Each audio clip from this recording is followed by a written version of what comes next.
Hello everyone, তোমাদের সকলকে আমার আরেকটি নতুন ব্লগে ওয়েলকাম জানিয়ে আজকের এই ব্লগটা শুরু করছি। এখন চলে এসেছি রান্নাঘরে ম্যাগি বানাতে। ম্যাগি আর ইপি দুটো মিলিয়ে বানাচ্ছি। এই দেখো, ম্যাগি আর ইপি।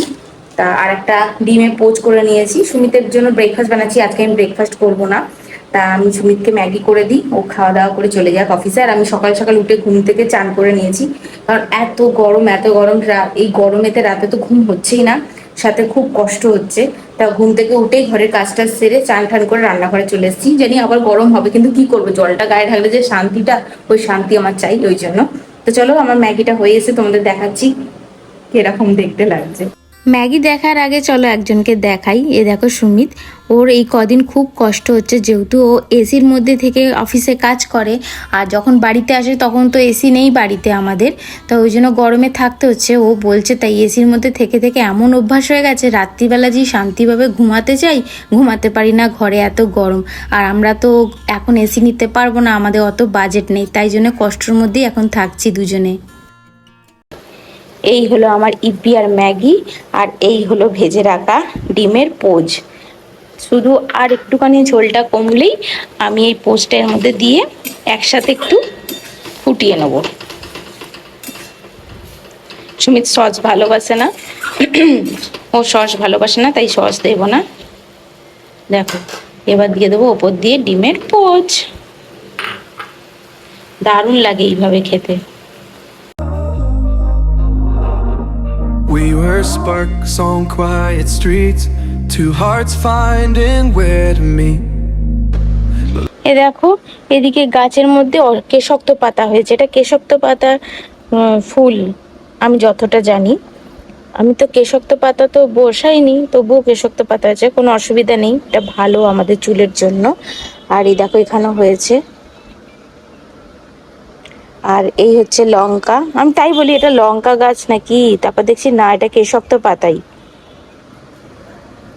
হিমরাজ যেটাকে বলে। তা যেমন হয়েছে এটাই অনেক, আমার কাছে অনেক। আর এই দেখো পুঁই শাকটা কি সুন্দর হয়েছে। পুঁই শাকে কিছু কিছু পাতা জানো তো এরকম করে ভেঙে দিতে হবে, তাহলে এ বেরোবে, কি বলো ওটাকে, মুখ বেরোবে আরো নতুন নতুন, গাছটা মোটা হবে। তুলসী গাছটা বসানো হয়নি, তুলসী গাছটা বসাতে হবে। মাটি এনেছি, গঙ্গার মাটি কিনে।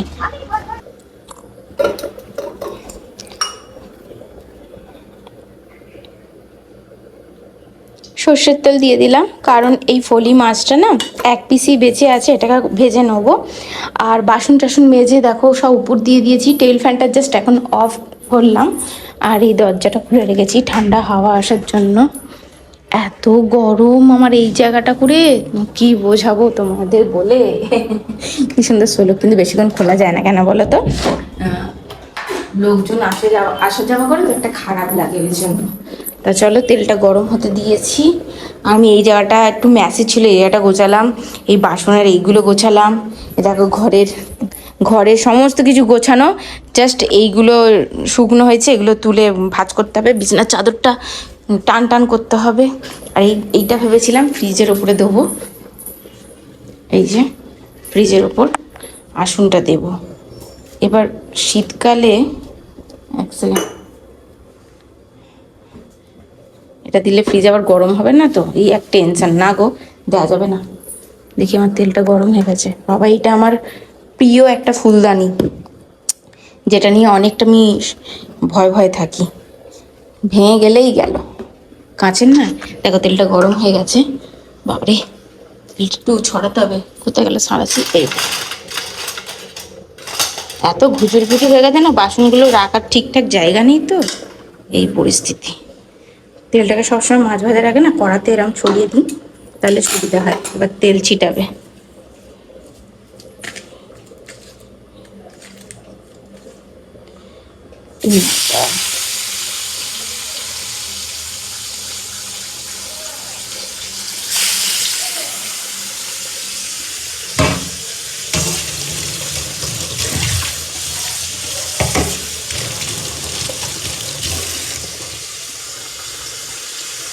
দেখো না, এর মধ্যে মানি প্ল্যান্টটা চেঞ্জ করতে হবে, অন্য জায়গায় রাখতে হবে।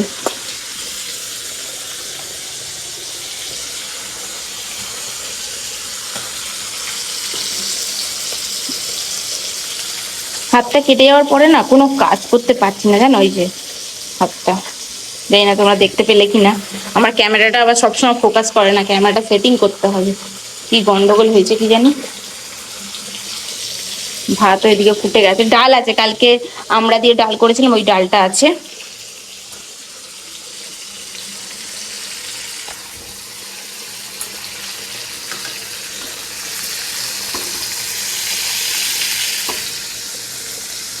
কড়াটা এদিক ওদিক তেলটা করে মাছটা সুন্দর করে ভেজে নেবো। আর এই যে এরম চিকন একটা সাঁড়াশি সাঁড়াশি না কি বলে এটাকে, খুন্তি, এরম চিকন হলে তবে আমার এটা মাছটা উল্টাতে সুবিধা হয়। এটা না ওই রাস্তার ধার দিয়ে যায় না হরেক মাল, ওনাদের কাছ থেকে নিয়েছিলাম, 20 টাকা না 25 টাকা নিয়েছিল এই খুন্তিটা। এই মাছ ধরার জন্য এইসব খুন্তি একদম দারুণ।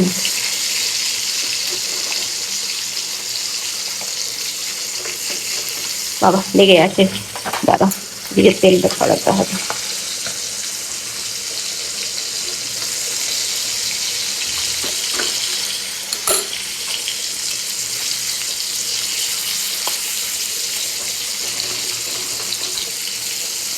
ঢাকনাটা সতে করতে হবে, হয়নি তার মানে হোক। হ্যাঁ, এদিকে ভাতটা হচ্ছে, দাঁড়া তোমাদের ক্যামেরার সামনে এসে দেখাচ্ছি। এই দেখো আমার মুখ ঘেমে নিয়ে এক পাচ্ছি না তো, লাইট জ্বালিয়ে অন্তত কোনো কাজ হয় না সত্যি বলতে। আবার এর মধ্যে বাবা ফোন করছে বারবার যে একবার ঘুরে যায়, এসে অনেকদিন হয়ে গেল আসিসনি। এই কাছে থাকলে এই একটা, না গেলে আবার কথা হয়, বুঝেছো? দূরে থাকলে অতটা এ নেই, কারণ সুমিতের কাজের একটু চাপ আছে, ওই জন্য সুমিত ছুটি করতে পারছে না, আর আমিও যেতে পারছি না সুমিতকে ছাড়া।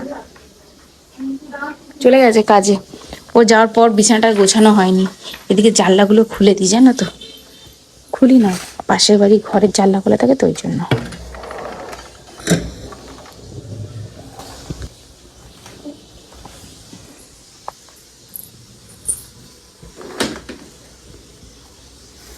দেখো জানলা খোলা, জানলাতে মেয়েদের বস্ত্র ঝুলছে, ওই জন্য ব্লার করে দিলাম, স্টিকার লাগিয়ে দিলাম যাতে না দেখতে পাওয়া যায়।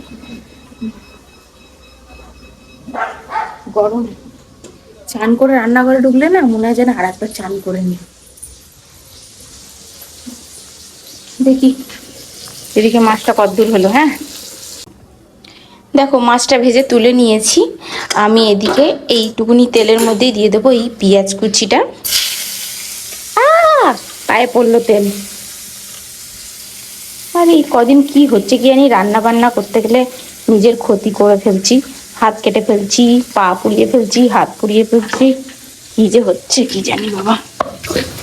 এর সঙ্গে সঙ্গে পেঁয়াজ কাটলে কি বলে ধুয়ে রাখতে হয়, নাহলে না এটা পেঁয়াজের গন্ধ ছাড়ে। অন্য সময় ফল টল কাটলে, অন্য সময় যদি ফল টল কাটতে যাই, বাবা পায়ের মধ্যে জল দিলাম, বলতেই পারছি অন্য সময় ফল টল কাটতে গেলে পেঁয়াজের গন্ধ ছাড়লে বিচ্ছিরি লাগবে, খাওয়া যাবে না। দেখো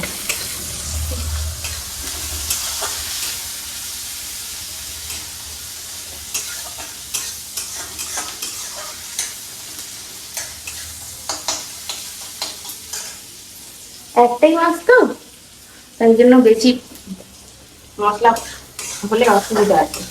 মাছটা তুলে খাওয়া গেলে আর মশলার গ্রেভিটা খাওয়া হবে, পেঁয়াজটা একটু ভালো করে ভাজা ভাজা করতে হবে।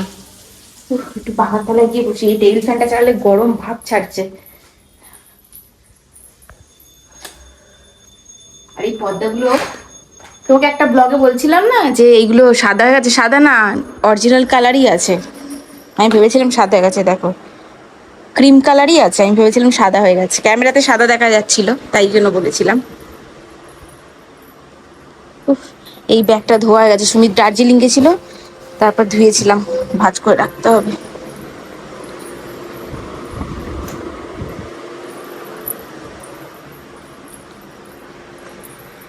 সজনা তেরে সজতে পে হি দেখো না কি সব ঢুকে আছে চেয়ারের ভিতরে। চেয়ারগুলো পরিষ্কার করতে হবে, এই যা গরম। এ দেখো এইটুকানি মাটি, গঙ্গার মাটি 20 টাকা দিয়ে কিনে নিয়ে এসেছি, এর সাথে বালি ফালি আরো কি সব মেশাতে হবে, এ দেখো না, এগুলো দেখে ভেবো না যে আমি ঘর ঝাড় দিইনি, ঘর আমার অলরেডি ঝাড় দেওয়া হয়ে গেছে, তার সাথে ব্যালকনিতে নোংরা উড়ে আসে। চলো দেখি পেঁয়াজটা আবার পুড়ে যাবে। ও মা, ভাগ্যিস এলাম, পেঁয়াজ পড়েনি।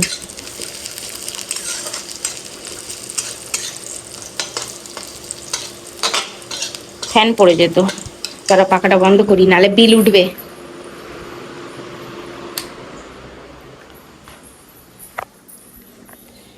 এ দেখো, এবার দিয়ে দেবো এর মধ্যে আদা বাটা, তারপর দিয়ে দেবো রসুন বাটা, দিয়ে দেবো কাঁচা লঙ্কা বাটা। এবার দিয়ে কষতে থাকবো। আদা রসুন কাঁচা লঙ্কা এগুলো তেলের মধ্যে পড়তেই একটা কি সুন্দর ফ্লেভারের গন্ধ আসছে। যারা রান্না বান্না করতে ভালোবাসে তাদের জন্য এই গন্ধটা একটা আলাদাই। এবার এর মধ্যে আমি কি দেবো বলো তো, এর মধ্যে দিয়ে দেবো পরিমাণ মতন সব মশলা। আদাটা রয়ে গেছে, কাচিয়ে পরে দিচ্ছি, আমি ওয়েস্ট কিছুই করি না, ওয়েস্টেজ। দিয়ে দিলাম হলুদ গুঁড়ো, দিয়ে দেবো কালার লঙ্কা গুঁড়ো, দিয়ে দেবো বাড়িতে বানানো ভাজা মশলা, আর একটু নাড়াচাড়া করবো ফ্লেমটা আস্তে রেখে, কারণ মশলাটা কষতে হবে, কাঁচা গন্ধ নালে যাবে না, খেতেও বিচ্ছিরি লাগবে। আর এই ফলি মাছের এই দ্বিতীয় নাম্বার একটা রেসিপি তোমাদের সাথে শেয়ার করলাম, না 3 নম্বর শায়দ ব্লগে। একটা সর্ষে দিয়ে করেছিলাম, সর্ষে আদা রসুন পেঁয়াজ দিয়ে তেল ঝাল, তারপরে ফলি মাছের মুইঠা, আর এটা ফলি মাছের তেল ঝাল, এটাও তেল ঝাল কিন্তু এর মধ্যে সর্ষে বাটা পড়বে না, এটা শুধু আদা রসুন পেঁয়াজ দিয়ে। বাবা, কথা বলতে গিয়ে দমটা আটকে যাচ্ছে।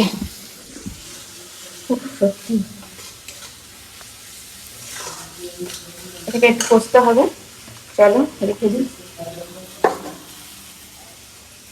এই যে ছোট ছোট বাটিতে একটু একটু মশলা রয়ে গেছে, সেগুলোকে ধীরে ধীরে দিয়ে দেবো, তাই না?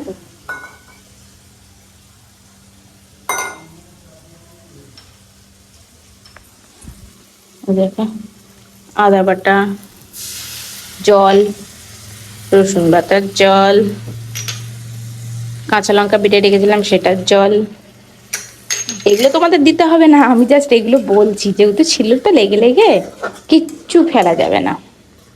এ দেখো ঝোলটা ফুটে এসেছিল, উল্টো পাল্টা বলছি, ঝোলটা ফুটে এসেছিল না, ঝোলটা শুকিয়ে গেছিলো, মশলাটা তো পুড়ে যাবে, তাই জন্য ওই বাটি ধোয়া জলগুলো দিয়ে দিলাম এর মধ্যে। এবার হালকা ফ্লেমে এটাকে কষতে থাকতে হবে, তেল ছেড়ে গেলেই তারপর অল্প জল দিয়ে মাছটা দিয়ে দেবো, হয়ে যাবে। এগুলো ধুতে হবে, আমার বাসন বেরোতে থাকে আর আমি মাজতে থাকি, কারণ একসাথে রেখে দিলে পরে মাজবো বলে আমার বেসিন পুরো ভরে যাবে, আর হুটহাট করে আমার ঘরে লোকজন আসে, বুঝেছো?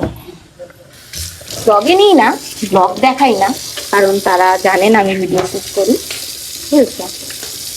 সব জিনিসটা সবার সাথে আমি শেয়ার করি না, তারা জল নষ্ট করলে হবে না, কোথাও কোথাও জল পাচ্ছে না মানুষ। হ্যাঁ, দার্জিলিং এ শুধু গেছে, আমাদের একটা প্রজেক্ট ছিল, মানে আছে বা থাকবে বা আসছে, তার জন্য আমাদের 1 মাস কাটাতে হতো দার্জিলিং এ, ঠিক আছে? ওই জন্য কিছু কাজ ছিল, সেই কাজের জন্য গেছিল। মেন ইস্যু ওখানে জল, একদিন জল দেবে, তারপরে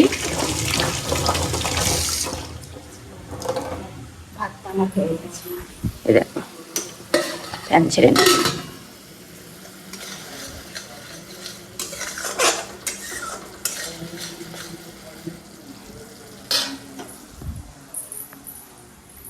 যেটা বলছিলাম, তা দার্জিলিং আমাদের কিছু একটা কাজ ছিল, জরুরি কাজ, ওটা আমাকেও যেতে হতো, আমি যাইনি বলে আরো কাজটা হলো না, আর একদিন সময় করে যেতে হবে বার করে। তবে ফ্লগিং করবো না, কারণ কিছু কিছু জিনিস কি বলতো, করার আগে যদি দেখিয়ে দেওয়া হয় না, কিছু কিছু লোক আছে, নিজেদেরই লোক আছে, নজর লাগিয়ে দেয়, তা আর হয় না সেই কাজটা। সেই জন্য ওই কাজটা হোক, তারপরেই তোমাদের সাথে তো শেয়ার করবো আমার ডেইলি লাইফস্টাইল ব্লগ, এটা আমার তো সব কিছুই থাকবে, যতটা দেখানো যায় ততটাই দেখাবো। তা একদিন সময় বার করে আবার যেতে হবে, সুমিতে আমাকে নিয়ে যাবে দার্জিলিংয়ে, কারণ আমি না গেলে ওই কাজটা হবে না, তাই আমাকে আবার যেতে হবে। তবে এই কদিন আমি যাব না, কারণ হচ্ছে এই কদিনে না আমার কিছু কাজ আমার কলকাতাতে রয়েছে, ওই কলকাতাতে কাজগুলো করতে হবে। তারপরে একটা প্ল্যানিং আছে, কিন্তু সবার আগে আমি মা কামাখ্যার কাছে যাব, তারপরেই কোনো ট্রিপে আমি যাব। এটা আমি নিজের সিদ্ধান্ত নিয়েছি মন থেকে। তা আগে কামাখ্যা মায়ের কাছে যাব, ঘুরে আসব, তারপরে অন্য কোনো কাজ করব আমি। কারণ আমি এটা দেখেছি, মা কামাখ্যার কাছে আমি গিয়ে আমি কিছু কিছু জিনিস না, বেশি কথা বলা যাবে না। চলো, রান্নাটা হয়ে এসছে আমার। কালকের ডাল আছে, ওই ডাল দিয়ে আর এই ফলি মাছের ঝাল ভাত, আর কিছু করব না, এতেই হয়ে যাবে। এবার আমি রান্নাঘর থেকে ছুটি পেলে ঘরটার একবার পুছে নিয়ে টেবিল ফ্যান লাগিয়ে একটা মুভি দেখবো। নেটফ্লিক্সে ভালো মুভি এসছে, মুভিটা এনজয় করব, যেটা অলরেডি সুমিত নিজের ইনস্টাগ্রামে আপলোড করেছে, তোমরা দেখেছো। ওই মুভিটা অর্ধেকটা বাকি আছে, অর্ধেকটা দেখবো। পুরোটা মুভি একভাবে বসে দেখতে পারি না গো, ঘরের কাজবাজ থাকে, তারপর ভিডিও আপলোডিং থাকে, এডিটিং থাকে, এইসব নিয়ে না সম্পূর্ণ বইটা একবারে বসে দেখা যায় না। তাই জন্য এবার রান্না বান্না হয়ে গেছে, এবার আমি বসে দেখবো। কিন্তু তার আগে তোমাদের দেখিয়ে দিই আমার মশলাটা। এ দেখো, এ দাঁড়িয়ে থাকলে হতে চায় না, ওই জন্য সরে যাই আমি মশলা কষার সময়। সুন্দর মশলা থেকে তেল বেরিয়ে গেছে, আশা করছি তোমরা বুঝতে পারছো। এবার দিয়ে দেবো অল্প জল, বেশি না, অল্প জল দেবো। এই অল্প জলটা ফুটলে তারপর মাছটা দিয়ে ওপর দিয়ে ধনেপাতা ছিটিয়ে দেবো, হয়ে গেল আমার ফলি মাছের ঝাল। আর কি তোমাদের দেখাতে হবে ক্লিপ?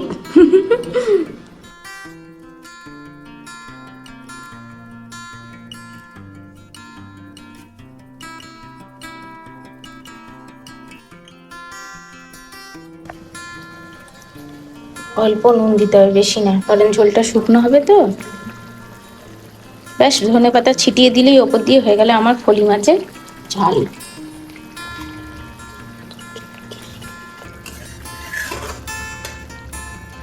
দেখো, চলে এসেছি রান্নাঘর থেকে এবার পাখার তলায় বসতে, কারণ গরমে না থাকা যাচ্ছে না। পাখার হাওয়াটাও যেন গরম হাওয়া ছাড়ছে। আর চুলটা আমি আজকে শ্যাম্পু করেছি, তো ওই জন্য পাখার তলায় বসেছি। চুলটা একটু শুকিয়ে গেলে বসবো খেতে, কারণ দেখো 2:23 হয়ে গেছে। অপেক্ষা করছিলাম সুমিতের, ওর আজকে আসতে অনেকটাই লেট হবে। চলো আর বেশি দেরি না করে আজকের লাঞ্চটা আমি সেরে নিই। তোমাদের এই ব্লগটা কেমন লাগলো অবশ্যই কমেন্টে জানাতে হবে। ভালো লাগলে একটা লাইক করে সাবস্ক্রাইব করে পাশে থাকতে হবে। তোমাদের সাথে আমি দেখা করব আমার নেক্সট ব্লগে। আর আজকের ফলি মাছের ঝালটা অসাধারণ হয়েছে, পুরো আমার শাশুড়ি মায়ের হাতে বানানো ফলি মাছের ঝালের মতন মনে হচ্ছে। তাহলে চলো, আজকের মতন তোমাদের কাছে এই পর্যন্তই রাখলাম ব্লগটা। আশা করি তোমাদের ব্লগটা ভালো লেগেছে। আর আজকের এই ব্লগটা কে কোন জায়গা থেকে দেখছো অবশ্যই কমেন্টে জানিও।